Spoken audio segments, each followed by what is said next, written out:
So Samsung has finally announced the Galaxy Watch Ultra, their flagship smartwatch. Let's see how this smartwatch stacks up against the Apple Watch Ultra 2. First of all, starting off with the design. This is something subjective. On Galaxy Watch, we have a round display over a square body, while Apple Watch Ultra has a rectangular display. Being rectangular, Apple Watch offers a bigger display at 1.92 inches, while Galaxy Watch has a 1.5-inch display. Both have sapphire crystal glass with same resolution and 3000 nits of peak brightness. An always on display feature is also there on both of them. If you talk about weight, surprisingly both the Galaxy Watch and Apple Watch have the same weight at 60 and 61 grams respectively. Both offer a titanium frame and they have military grade compliance. Galaxy Watch Ultra offers 10 atm of water resistance. That means you can dive with this smartwatch up to 100 meters.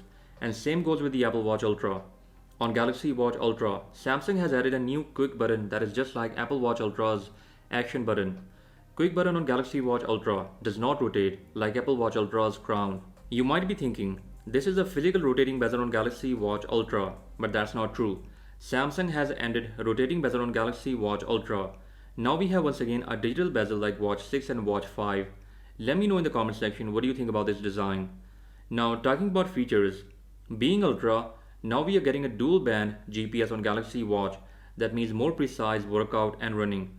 This is also there on Apple Watch Ultra. Galaxy Watch offers many health related features like blood pressure, and now we have a new health metric on this smartwatch called as the Advanced Glycation End Product or AGE. These are basically indicators of your metabolic and biological health. I have to test it out myself to see what Samsung is doing here. Make sure to subscribe as I'll be posting about it soon after getting my Galaxy Watch Ultra. Apple Watch Ultra has no AGE or blood pressure, but Apple is adding blood pressure indicator this year on their next Apple Watch. These health features are mostly limited by your region, so make sure to check out if your country has approved BP and ECG for these smartwatches or not. Galaxy Watch and Apple Watch are both neck and neck when it comes to features and overall health information, but here I will give Galaxy Watch Ultra a slight edge due to presence of bioactive sensor and blood pressure monitoring feature is also there. Battery life on both smartwatches will be about the same, but according to Samsung, Watch Ultra will last for about 100 hours in power saving mode, while Apple Watch Ultra 2 offers 72 hours of battery life in power saving mode. I would still call both of them a 2-day battery life smartwatch. You can use Galaxy Watch Ultra with any Android phone, but the smartwatch will not connect with an iPhone, while Apple Watch Ultra only works with an iPhone.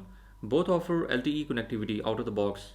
Galaxy Watch Ultra has 32GB of base storage, while Apple Watch Ultra 2 has 64. In the end, talking about the price, Galaxy Watch Ultra will cost you $650, while Apple Watch Ultra 2 is available for $800.